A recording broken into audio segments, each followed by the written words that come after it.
రంగారెడ్డి జిల్లా Rajendranagar police station పరిధిలోని Upparapalli happy homes లో కార్డన్ సెర్చ్ నిర్వహించారు పోలీసులు. శంషాబాద్ డీసీపీ పద్మజారెడ్డి ఆధ్వర్యంలో ఏసీపీ 17 మంది సీఐలు, 32 మంది ఎస్ఐలు, 250 మంది పోలీసులు హ్యాపీ హోమ్స్ మొత్తం తనిఖీ చేశారు. 9 అపార్ట్మెంట్లలోని 450 ఫ్లాట్లలో సెర్చ్ చేశారు.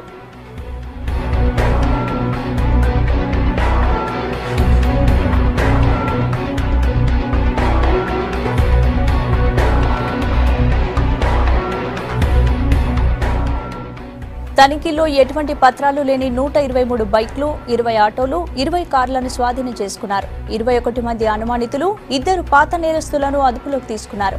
స్వాధీనం చేసుకున్న వాటిలో 101 బైక్లకు ఓనర్లు కానీ పేపర్లు కానీ లేవు. గుర్తు తెలియని వ్యక్తులు హ్యాపీ హోమ్స్ పార్కింగ్ లో బైక్లను వదిలేసి వెళ్లినట్లు పోలీసులు గుర్తించారు.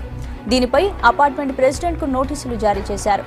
ఇంకోసారి అనుమతి లేని వెహికల్స్ అపార్ట్మెంట్ లో ఉంటే ప్రెసిడెంట్ పై కఠిన చర్యలు తీసుకుంటామని హెచ్చరించారు.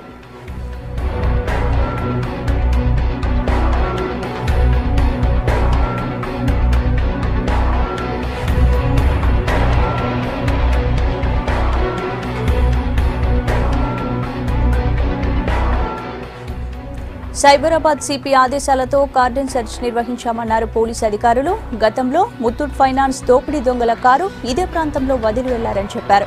హ్యాపీ హోమ్స్ నేరస్తులకు అడ్డాగా మారుతోందని భావించి కార్డన్ సెర్చ్ నిర్వహించామన్నారు.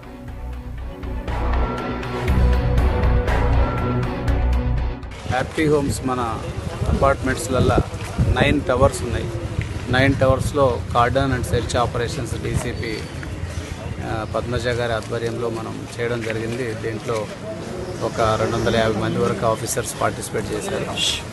ఒక 168 వెహికల్స్ని మనం అబాండన్ వెహికల్స్ చాలా ఉన్నాయి, అవన్నీ సీజ్ చేయడం జరిగింది. దాంట్లో 101 వెహికల్స్కి ఏమో ఎలాంటి డాక్యుమెంట్స్ కానీ ఓనర్షిప్ కానీ క్లెయిమ్ లేదు. 21 మెంబర్స్ సస్పెక్ట్స్ దొరికారు. ఆ 21 మెంబర్స్ సస్పెక్ట్స్ని కూడా ఇప్పుడు వెరిఫై చేస్తున్నాం. అందులో కొంతమందికి ఎలాంటి ఐడెంటిటీ ప్రూఫ్ కూడా లేదు. సిటీ పోలీస్ యాక్ట్ ప్రకారం దాని మీద ఒక కేసు రిజిస్టర్ చేసి ఒరిజినల్ ఓనర్లు వచ్చినప్పుడు వెరిఫై చేసి దానికి ఇవ్వడం జరుగుతుంది. సరైన వివరాల కోసం దాన్ని చేయడం జరుగుతుంది.